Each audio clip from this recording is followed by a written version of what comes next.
जगातील सर्वात उंच इमारत, एका फ्लॅटचे भाडे 42 लाख. कचरा वेचणाऱ्यासह काम करून खरेदी केले 22 आलिशान फ्लॅट.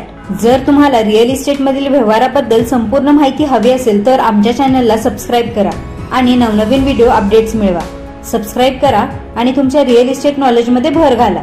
जगातील सर्वात उंच इमारतीत भारतीय उद्योगपतीचा दबदबा आहे. 830 मीटर उंच असलेली ही इमारत जगातील सर्वात उंच इमारत असून 163 मजली गगनचुंबी इमारत पाहण्यासाठी जगभरातून लोक येतात. जगातील सर्वात उंच इमारत इतर कुठे नाही तर दुबईच्या वाळवंटात आहे. ही इमारत 830 मीटर उंच आणि 163 मजली गगनचुंबी आहे. ही इमारत इतर कोणाच्या मालकीची असली तरी या इमारतीत भारतीय व्यक्तीचा दबदबा पाहायला मिळतो. या इमारतीत एका बेडरूमच्या अपार्टमेंटचे भाडे दरवर्षी 15,000 ते 1,80,000 दिरहम किंवा 4.2 दशलक्ष रुपयांपेक्षा जास्त पर्यंत आहे.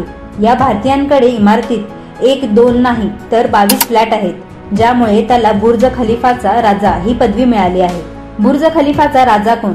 163 मजली बुर्ज खलिफा ही जगातील सर्वात उंच इमारत असून या इमारतीतील 900 अपार्टमेंट पैकी 150 अपार्टमेंट केवळ भारतीयांच्या मालकीचे असून त्यापैकी 22 अपार्टमेंट केवळ एका भारतीय व्यावसायिकाच्या मालकीचे आहेत. केरळमधील एक सामान्य माणूस जॉर्ज व्ही नेरेम्पारंबिल यांनी अशक्य शक्य करून दाखवले आणि प्रमुख व्यावसायिकांनाही साध्य करता आले नाही अशी कामगिरी करून दाखवली. नेरेम्पारंबिल यांनी बुर्ज खलिफामध्ये 22 आलिशान अपार्टमेंट विकत घेतले आणि स्वतःची बुर्ज खलिफाचा राजा अशी ओळख निर्माण केली. बुर्ज खलिफामधील सर्वात मोठा खासगी मालमत्ता मालक म्हणून जॉर्ज यांना मीडियाने बुर्ज खलिफाचा राजा असे संबोधले जाते. मेकॅनिकच्या नोकरीपासून ते आता बुर्ज खलिफातील सर्वात मोठ्या फ्लॅटचे मालक.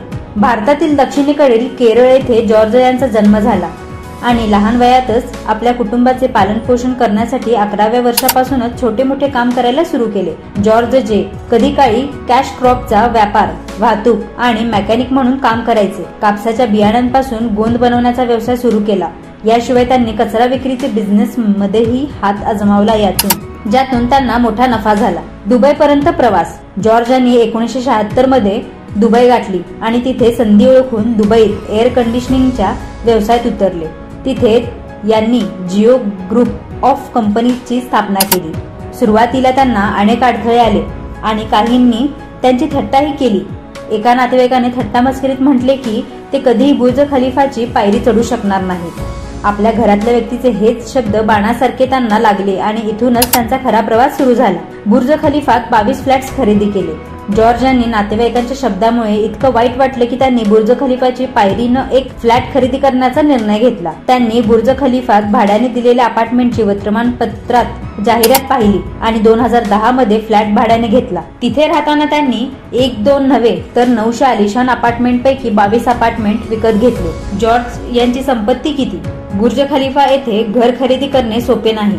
जिथे फ्लॅटचे भाडे 4.2 दशलक्ष आहेत, त्यांनी 22 फ्लॅट खरेदी केले, म्हणजेच त्यांची संपत्ती कोट्यावधीमध्ये असेल. मीडिया रिपोर्टर्सनुसार एकूण संपत्ती 4,800 कोटीपेक्षा जास्त असायचा अंदाज आहे. बुर्ज खलिफाचा मालक कोण? जगातील सर्वात उंच इमारत बुर्ज खलिफा अमार प्रॉपर्टीजचे मालकीची आहे. मोहम्मद अलाकबर संयुक्त अरब अमिरातीमधील प्रसिद्ध रिअल इस्टेट डेव्हलपमेंट कंपनी अमार प्रॉपर्टीजचे अध्यक्ष असून 3 कंपन्यांनी संयुक्तपणे बुर्ज खलिफा बांधला.